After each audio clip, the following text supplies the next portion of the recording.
be clear here. Was this movie amazing? Was it balls to the wall fantastico? No, it wasn't. But was it as bad as what people have been saying it was? No, not by any means was this a bad film. It wasn't great. It wasn't spectacular, right? It wasn't wonderful. But it was solid. It was okay. It was good.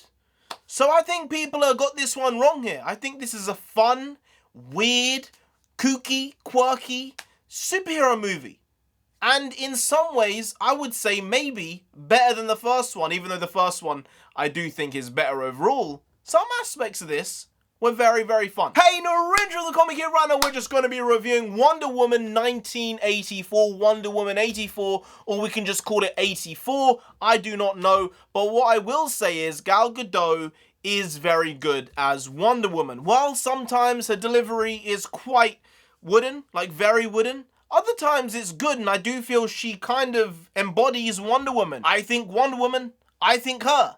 I think Batman, I think Ben Affleck. I think Superman, I think Henry Cavill. So in that way, I think DC has done a good job with the casting. When I think Flash, I think Grant Gustin. I don't think Ezra Miller. When I think Cyborg because I don't know the name of the guy who plays Cyborg. My point is, I do think Gal Gadot is a very, very good Wonder Woman. I think Chris Pine is also very good in this film. But the thing that amazed me was that Kristen Wiig was shockingly superb in it. I thought to myself, she looks terrible. I do not see the fit here. I think it was a terrible casting. But after watching the film, I'm like, no, I get it. I see it. They cast her really well as Cheetah. Pedro Pascal, though, I will say, was god-awful in this. I thought he was terrible. I thought I do not want to see this character ever again. They destroyed the character of Max Lord like that in one film.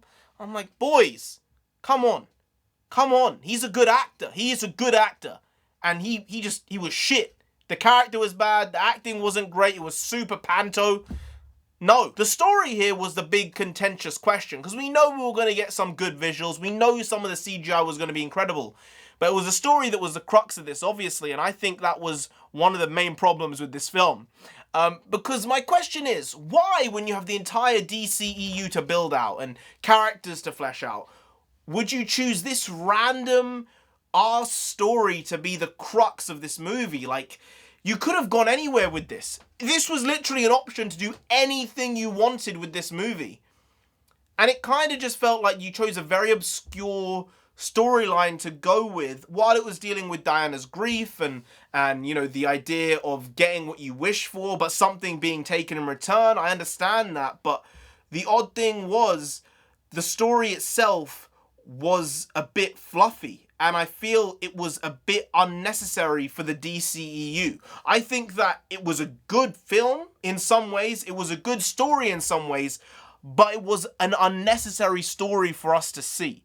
If you understand or get what I'm saying with that. And obviously it's subjective. Some people will say this is incredible and some people will say it's shit. But I don't think it's incredible or it's shit. I just think it's okay. Wonder Woman, the original one, was incredibly overrated. While it was good, it was overrated. That's not subjective, that's just a fact. In 2017, it wasn't even the best superhero film that came out. Logan came out in 2017.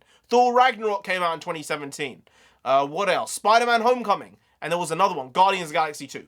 I do not think Wonder Woman is better than any of those movies. Maybe Spider-Man Homecoming's on like the same level. But other than that, those three films are definitely better than Wonder Woman and Spider-Man Homecoming. So I didn't get the hype with the original one. I think it was more just the social impact the film may have had at the time.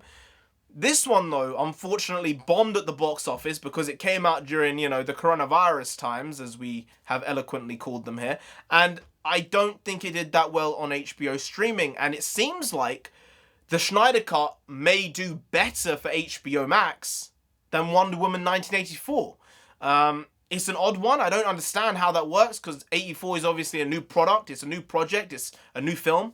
Whereas the Snyder Cut is a re-edit and a rehash of you know, Zack Snyder's vision.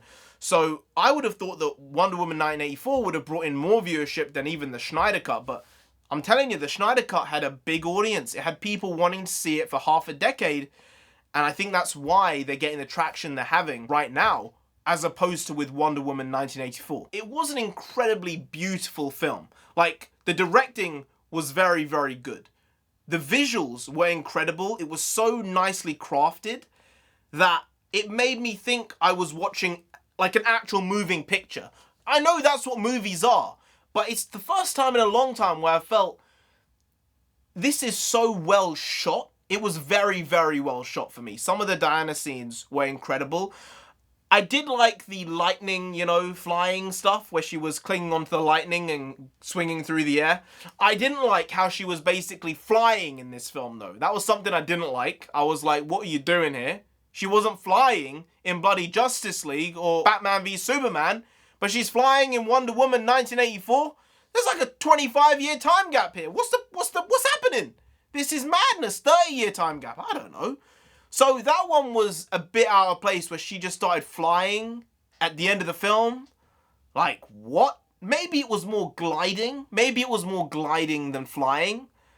But I don't think I like either of those things, to be honest. I wasn't a super big fan of the flying factor there because the way they grounded her made her more realistic, even though obviously it's superhero shit. But making Superman the guy who can basically fly in the DCEU without like projectile assistance or without repulsor technology like Cyborg can, it made him stand out in that way, and it made her be different and be on the power level of Aquaman but slightly higher. And the flying factor just like eats that up. She's like way up there higher than Aquaman now. I have to give them props. They did do the invisible plane with some type of class here. I wasn't sure how they were going to do it from the trailers. I wasn't sure how I'd like it, but I did like it. And I think, you know, Patty Jenkins, whoever wrote this, I don't know who wrote it, but that was a small thing that I did enjoy. I was like, that's a clever loophole there. There was some body switching in this film and apparently some controversy because of it.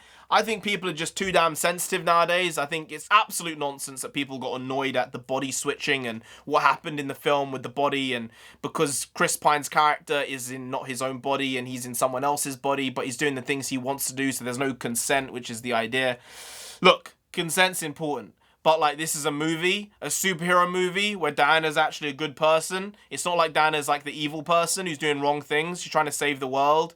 So like, I think calm down on that one. I don't think you're winning any battles with that one. So maybe don't pursue that, because it's a stupid concept. How are you going to have films like Freaky Friday? How are you going to have Lil Dicky's song Freaky Friday? I don't know. That was obviously inspired by the film, but nonetheless, this type of stuff is stupid. Maybe this is the thing. I had such low expectations for this film because of the stuff I'd heard that oddly enough, I kind of just think it's a good film. I think it's interesting. I think it's fun. It feels like a 2000s superhero film like Venom did when it came out. Like, yes, it's not good for 2020, for 2017, for 2018. But for 2000s, if you want that throwback, this is that film which will take you there and be like, I want more of that. And I think maybe there's a space for it in the film market. I think not everything needs to be the interconnected, even though I like it. Not everything needs to be so adult or gory or having through timelines and storylines bled together. It can be separate. It can be a bit cheesy. It can be a bit corny.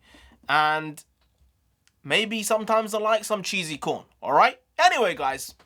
If you did enjoy this video, please like, share, comment, and subscribe to the channel down there. If you didn't, then Wonder Woman herself is gonna come after you. Now, you don't want that. No, you really don't. So just subscribe anyway to avoid that. Now, I've been NarendraTheComic. You have been Graham. We'll see you next time. That's tomorrow. If you don't know, make a video every single day. I've been doing it every day for over 1,000 days now. We ain't stopping till we get to 10,000 subscribers. So do subscribe. Pop back again tomorrow for some more quality shitty content, because we're hashtag never not here. Just how it goes. Also bring the bakwas. Bakwas means nonsense in Punjabi, and we do bring that. We bring a lot. We bring a little. We do a lot. We do a little. But we do indeed bring the quality shitty content on a daily basis. So see you tomorrow. More of the same, but slightly different, but essentially the very same. Once more. See you then. Skadoosh.